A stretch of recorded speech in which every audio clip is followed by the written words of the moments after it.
This presentation illustrates the great cultural wealth of the knowledge found in the Vedic literatures and its relevancy in the modern world. We will show, by means of high-tech research techniques, that statements and materials presented in the ancient Vedic literatures agree with modern scientific findings, and they reveal a highly developed scientific content. Techniques used to show this agreement include satellite imagery of the Indus-Saraswat river system, marine archaeology of underwater sites such as Dwarka, carbon and thermoluminescence dating of archaeological artifacts, scientific verification of scriptural statements, linguistic analysis of scripts found on archaeological artifacts, and a study of cultural continuity in all these categories. Early Indologists wished to control and convert the followers of Vedic culture. Therefore, they widely propagated that the Vedas were simply mythology. Max Muller, perhaps the most well-known early Sanskritist and Indologist, although later in life he glorified the Vedas, initially wrote that the Vedas were worse than savage, and India must be conquered again by education. Its religion is doomed. Thomas Macaulay, who introduced English education into India, wanted to make the residents into a race that was Indian in blood and color, but English in taste, in opinion, in morals, and in intellect. However, the German philosopher Arthur Schopenhauer stated that the Sanskrit understanding of these Indologists was like that of young schoolboys. These early Indologists devised the Aryan invasion theory, denying India's Vedic past. They taught that the English educational system is superior. They intentionally misinterpreted Sanskrit texts to make the Vedas look primitive. And they systematically tried to make Indians ashamed of their own culture. Thus, the actions of these Indologists seems to indicate that they were motivated by a racial bias. Innumerable archaeological findings and their analysis have recently brought the Aryan invasion theory into serious question.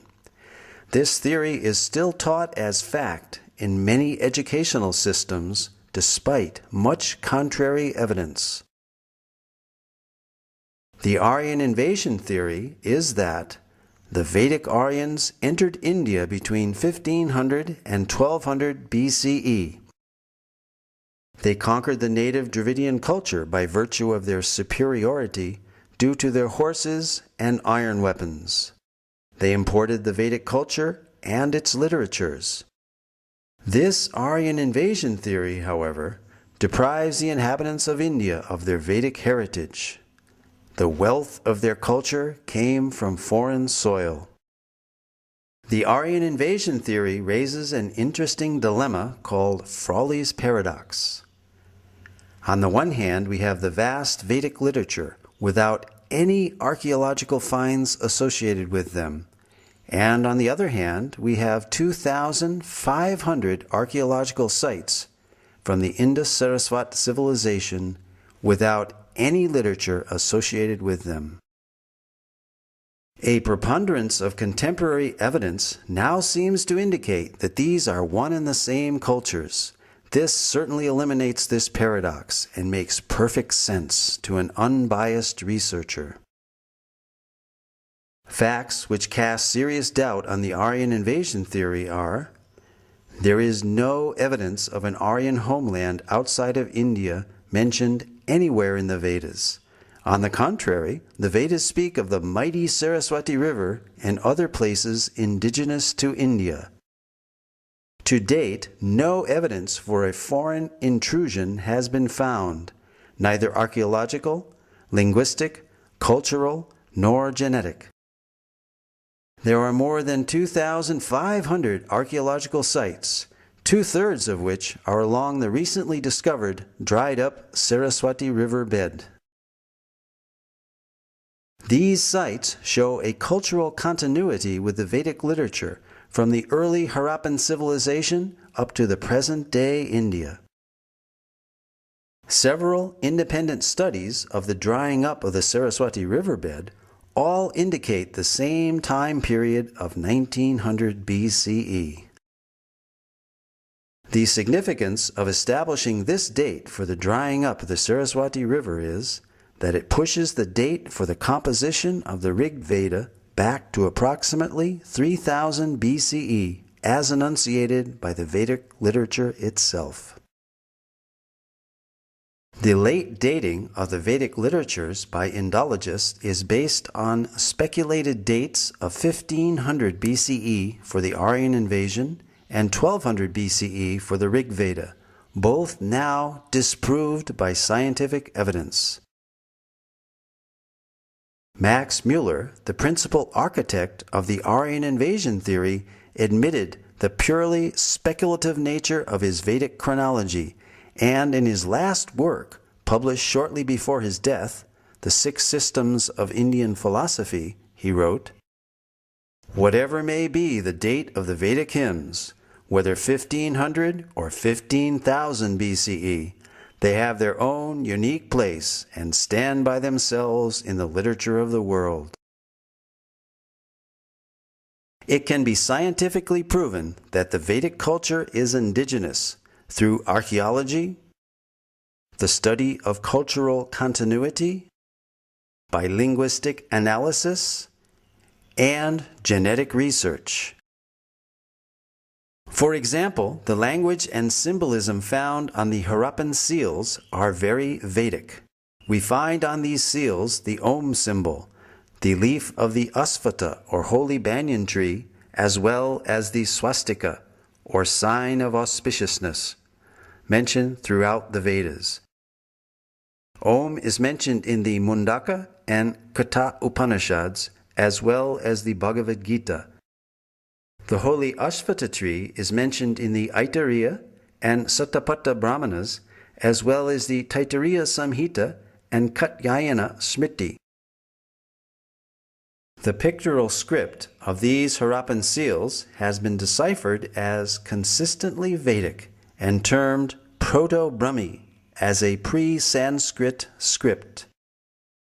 This piece of pottery from the lowest level of Harappan excavations with pre-Harappan writing is deciphered as Ila Vartite Vhara, referring to the sacred land bounded by the Saraswati River, described in the Rig Veda. Additionally, other archaeological finds are culturally consistent, such as the dancing girl, whose bracelets are similar to those worn by women of northwest India today, and the 3 stone Shiva Lingas found in Harappa by M.S. Vats in 1940. The worship of the Shiva Linga is mentioned in the Mahanarayana Upanishad of the Yajur Veda and is still ardently practiced today. The Vedas were maligned by early Indologists because of their disagreement with their Eurocentric colonialist worldview, a view which produced and depended on the Aryan invasion theory. The fact that the Aryan invasion theory has been seriously challenged recently by scholars and Indologists adds credence to the Vedas as viable, accurate, and indigenous sources of information.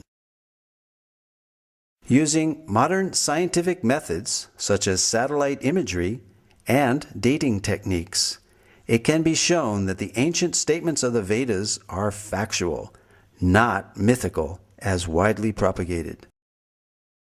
High-resolution satellite images have verified descriptions in the Rig Veda of the descent of the ancient Saraswati River from its source in the Himalayas to the Arabian Sea.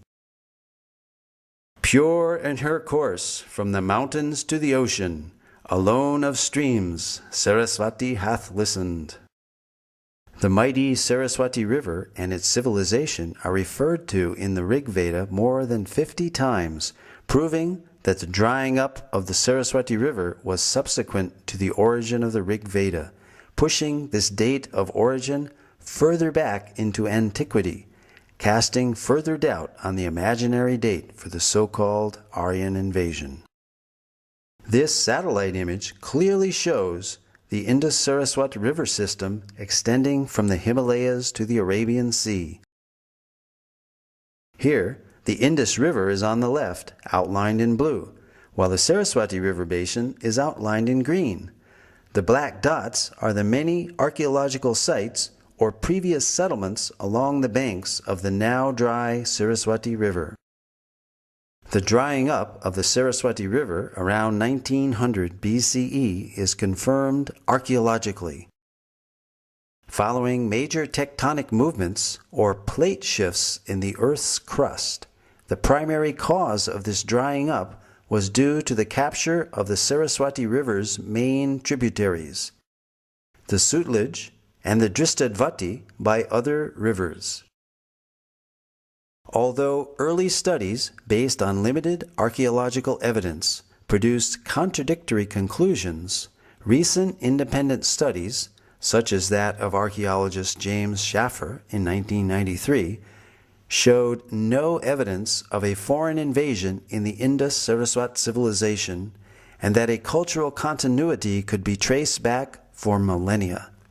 In other words, archaeology does not support the Aryan invasion theory. Marine archaeology has also been utilized in India off the coast of the ancient port city of Dwarka in Gujarat, uncovering further evidence in support of statements in the Vedic scriptures. An entire submerged city at Dwarka, the ancient port city of Lord Krishna, with its massive fort walls, piers, wharves, and jetty, has been found in the ocean as described in the Mahabharata and other Vedic literatures. This Sanskrit verse from the Moshila Parva of the Mahabharata describes the disappearance of the city of Dwarka into the sea. After all the people had set out, the ocean flooded Dwarka, which still teemed with wealth of every kind. Whatever portion of land was passed over, the ocean immediately flooded over with its waters. Dr. S.R. Rao, formerly of the Archaeological Survey of India, has pioneered marine archaeology in India. Marine archaeological findings seem to corroborate descriptions in the Mahabharata of Dwarka as a large, well-fortified, and prosperous port city, which was built on land reclaimed from the sea and later taken back by the sea. This lowering and raising of the sea level during these same time periods of the 15th and 16th centuries BCE is also documented in historical records of the country of Bahrain. Here is a glimpse of the massive Dwarka city wall. Among the extensive underwater discoveries were a large door socket and a bastion from the fort wall.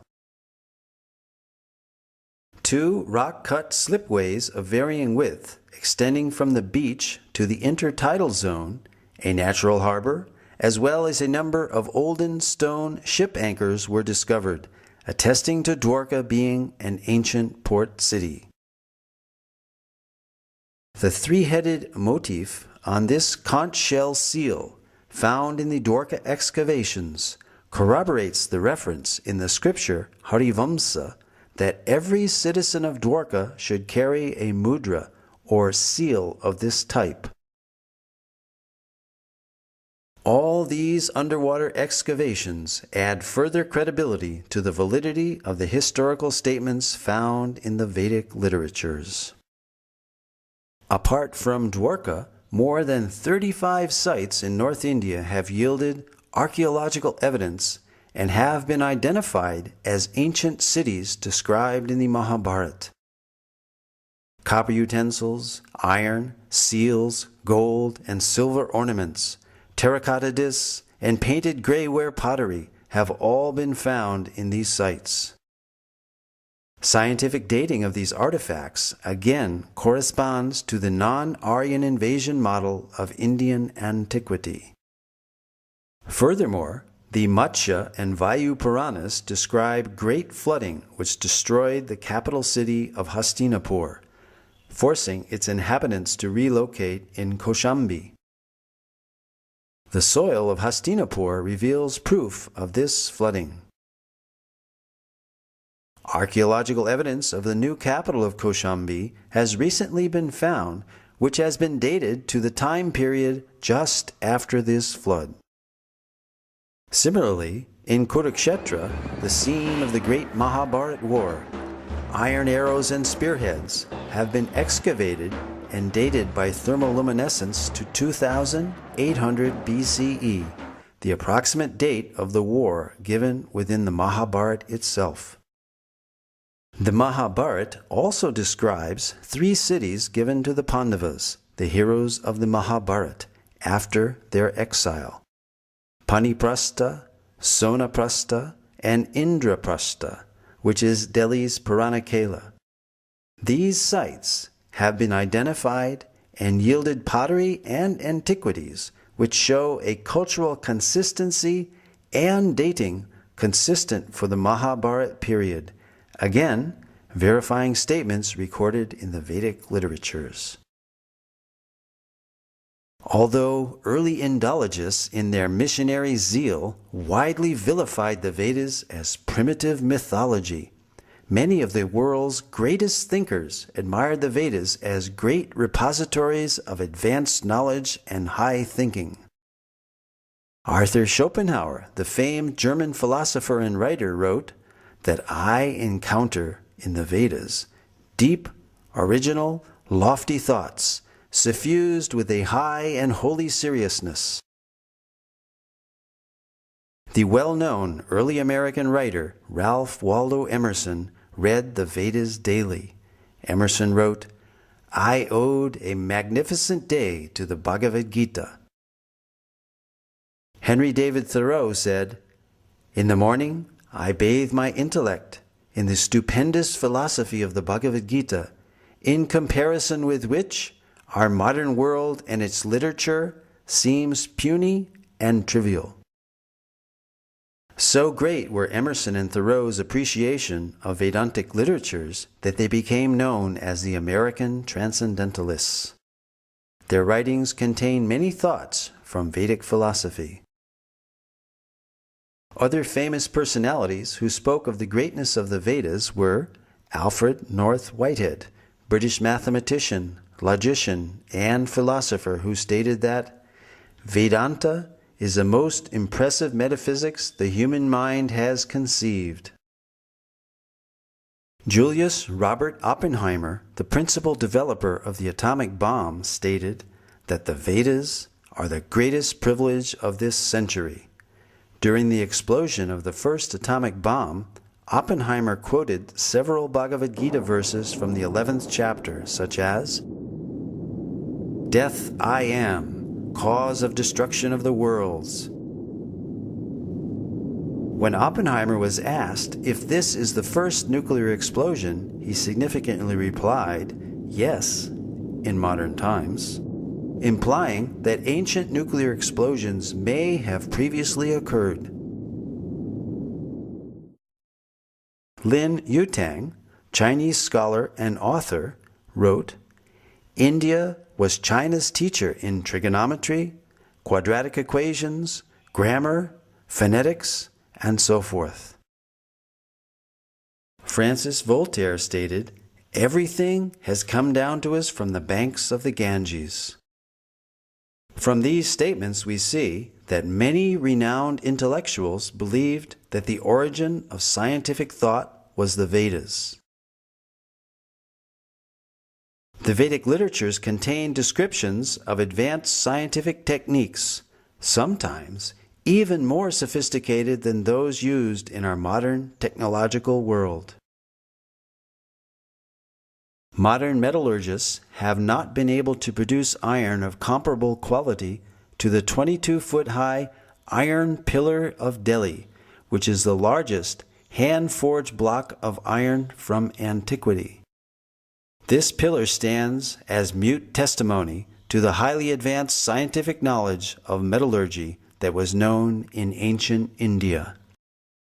Cast in approximately the 3rd century BCE, the 6.5-ton pillar over 2 millennia has resisted all rust and even a direct hit by the artillery of the invading army of Nadir Shah during his sacking of Delhi in 1737. Vedic cosmology is yet another ancient Vedic science which can be confirmed by modern scientific findings, and this is acknowledged by well-known scientists and authors such as Carl Sagan and Count Maurice Maeterlinck, who recognized that the cosmology of the Vedas closely parallels modern scientific findings. Carl Sagan stated, "Vedic cosmology is the only one in which the time scales correspond to those of modern scientific cosmology." Nobel laureate Count Maurice Maeterlinck wrote of a cosmogony which no European conception has ever surpassed. French astronomer Jean-Claude Bailly corroborated the antiquity and accuracy of the Vedic astronomical measurements as more ancient than those of the Greeks or Egyptians, and that the movements of the stars calculated 4,500 years ago does not differ by a minute from the tables of today. The 90-foot-tall astronomical instrument known as Samrat Yantra, built by the learned king Suwai Jai Singh of Jaipur, measures time to within 2 seconds per day. Cosmology and other scientific accomplishments of ancient India spread to other countries along with mercantile and cultural exchanges. There are almost 100 references in the Rig Veda alone to the ocean and maritime activity. This is confirmed by Indian historian R.C. Majumdar, who stated that the people of the Indus-Saraswat civilization engaged in trade with Suma and centers of culture in Western Asia and Crete. An example of these exchanges is found in the inscriptions on the Heliodorus column, erected in 113 BCE by Heliodorus, a Greek ambassador to India and convert to Vaishnavism, as well as the 2nd century BCE coins of Agastocles, showing images of Krishna and Balaram. These artifacts stand testimony that Sanatana Dharma predates Christianity. This also confirms the link between India and other ancient civilizations such as Greece, and shows that there was a continuous exchange of culture, philosophy, and scientific knowledge between India and other countries. Indeed, the Greeks learned many wonderful things from India.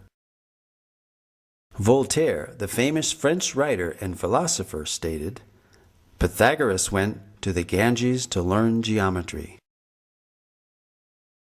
Abraham Seidenberg, author of the authoritative History of Mathematics, credits the Sulba Sutras as inspiring all mathematics of the ancient world, from Babylonia to Egypt to Greece.